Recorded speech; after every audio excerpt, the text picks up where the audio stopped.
परशुराम जी को सर झुका करके नमन करती हूँ। मुझे बेहद गर्व है कि मैं ब्राह्मण समाज से आती हूँ, एक ऐसे समाज से जिन्होंने इस देश की ही नहीं, सनातन धर्म की ही नहीं, इस देश को आगे बढ़ाने में तमाम ब्राह्मणों का योगदान है।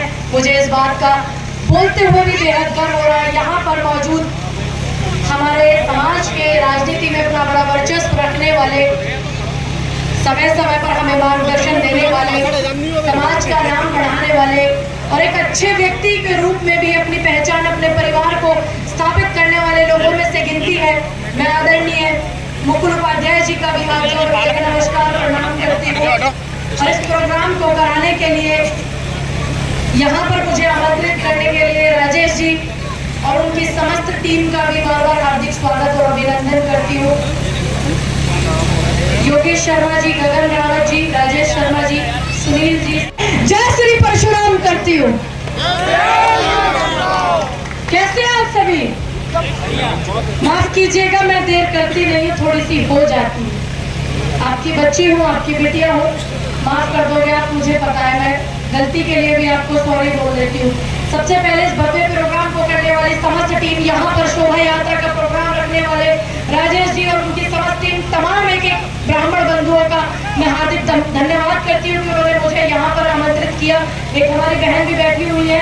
इस दौर में बेटियों का निकलना बड़ा कठिन हो जाता है, लेकिन आज बहन भी बैठी हुई है, मैं देख रही हूँ उनको भी, उनका भी हार्दिक स्वागत करती हूँ। संसार के सबसे खूबसूरत तोहफा अगर हमें आराध्य ईश्वर ने दिया है तो वो नारी शक्ति है। अच्छी बात यह भी है कि हमारे नौजवानों को भी पता है।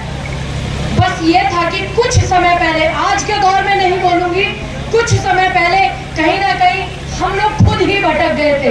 अपने बच्चों को पढ़ाते इंग्लिश मीडियम में। ऐसा नहीं है कि इंग्लिश की शिक्षा खराब है, बिल्कुल नहीं, जरूरी है, लेकिन साथ साथ में जो हमारा कर्तव्य है, जो हमारा धर्म है, जिसके लिए हम जाने जाते हैं, जिसके लिए हम पहचाने जाते हैं, भगवान परशुराम के, हमें पदों पे अगर चलना है तो हमें अपने बच्चों को सनातन की शिक्षा भी देनी बेहद जरूरी है। क्योंकि आप देखते होंगे कितने सारे मंदिरों में अदर कास्ट के जो लोग हैं वो आपका काम करते हैं। क्यों?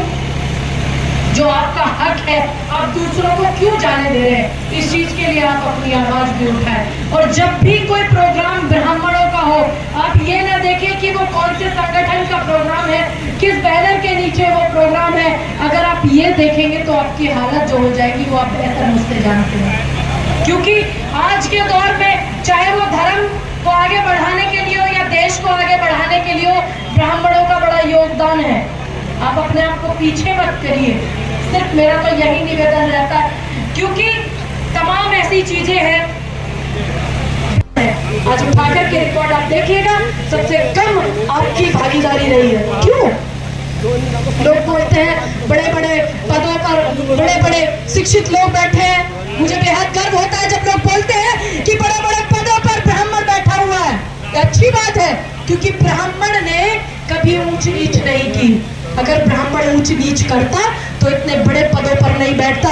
क्योंकि आपको याद होगा, सनातन धर्म में, सनातन संस्कृति में अगर बच्चा पैदा होता है तो सबसे पहले उसको वाल्मीकि समाज की महिला लेकर के गोदी में और कान में बड़े सुंदर शब्द बोलती है। तो ये प्रथा ब्राह्मण ने बनाई है। आज वाल्मीकि जी की रामायण का सम्मान करते हुए हम उसको बाँचते हैं, हमारे बड़े बड़े आचार्य बाँचते हैं, पढ़ते हैं उसको, तो अपनाया है ब्राह्मणों ने, उसका चर्चा प्रचार किया है। और आज संविधान को भी हमारे बुजुर्गों ने लिखा। कौन कौन जानता है? पंडित प्रेम बिहारी जी ने संविधान को लिखा। मुझे नहीं लगता नौजवान लोग जानते होंगे, कम जानते होंगे, लेकिन हम क्या सुनते हैं कि संविधान किसने लिखा? क्यों? देखिए, मैं सम्मान करती हूँ बेहद बाबा साहब का भी, लेकिन संविधान को लिखने वाले पंडित प्रेम बिहारी जायदव जी थे। हर पन्ने पर संविधान के उनका नाम लिखा हुआ है, प्रेम, पढ़ लीजिएगा।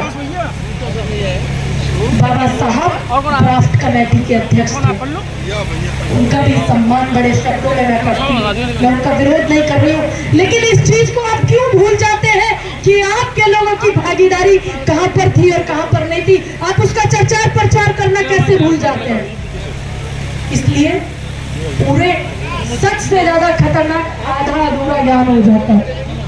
बड़े सुनने वाले अच्छे लोग बैठे हुए हैं, बड़े बुद्धिजीवी लोग बैठे हुए हैं। मैं उनसे एक निवेदन और करूंगी, ब्राह्मण का जो कर्तव्य है आप उसको बखूबी निभाते हैं। अगर बखूबी नहीं निभाते तो आज मैं यहाँ नहीं होती, मुकुल जी यहाँ नहीं होते, और इस जंगल में इतना खूबसूरत मंगल नहीं होता। अभी बोल रहे थे मुकुल जी, आप अच्छे से निभाते हैं, लेकिन हमारा एक कर्तव्य है जो विधि विधान से चलता आ रहा है। जवान के चेहरे पर तिलक होना चाहिए, अच्छे से जनेऊ होना चाहिए।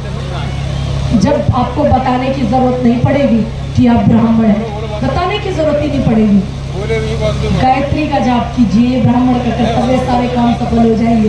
अगर गायत्री आप करेंगे, ये मेरा मानना है, क्योंकि मैं भी एक सभा में गई थी, एक बड़े बुद्धिजीवी ब्राह्मण वहां पर आए हुए थे, तो उन्होंने बोला था सारे काम सिद्ध हो जाएंगे, सिर्फ गायत्री कर लो। ये हमारा कर्तव्य है, ये हमारा अधिकार है जिसको लोग छीन रहे हैं। आप लोग चुप बैठे हैं। और एक बात और कह के जाऊंगी, कल के सम्मेलन में भी इस बात को मैंने सहारनपुर में बोला था। एक व्यक्ति को बुरी लग गई थी, लगे तो लगे, क्योंकि सच है, गंभीरता से बोलना चाहिए और गंभीरता से लेना चाहिए। और जो बात बुरी है, अगर वो आपको बुरी लग रही तो उसको बुरा लगाइए, ताकि बुरा लगाएंगे तो आपके अंदर क्या जमीर जागेगा। एक मांग उठाई है लखनऊ सम्मेलन से, आपकी भागीदारी एक एक व्यक्ति की चाहूंगी, अगर आपको अच्छी लगेगी तो। भगवान राम मंदिर बना, हमारे सनातन धर्म का केंद्र, बड़ा सम्मान करते हुए सरकार का भी एक बात को अपनी रखना चाहूंगी। भगवान राम की प्रतिमा में सारे रूप दिए गए हैं, आप सभी को पता होगा, चाहे वो परशुराम जी का हो, चाहे बौद्ध भगवान का हो, चाहे कोई भी रूप हो, सभी रूप दिए गए हैं। लेकिन लखनऊ सम्मेलन से एक कमी महसूस हो रही है, जिस बात को मैं बार बार हर मंच पर उठाती हूँ और आप सभी लोगों से भी भागीदारी चाहूंगी। अगर आपको बात सही लगे और सफल लगे तो एक एक व्यक्ति हाथ उठा करके समर्थन कीजिएगा कि भगवान राम मंदिर बना है अयोध्या में, तो भगवान परशुराम जी की भी प्राण प्रतिष्ठा होकर के मूर्ति स्थापित होनी चाहिए। अगर आप लोगों की सहमति है तो जोरदार तालियों से बताइएगा कि सहमति है। और इस बात को जब छोटे से छोटे सम्मेलन में आप जाओ या बड़े से बड़े मंच पर जाओ, तो इस बात को उठाना।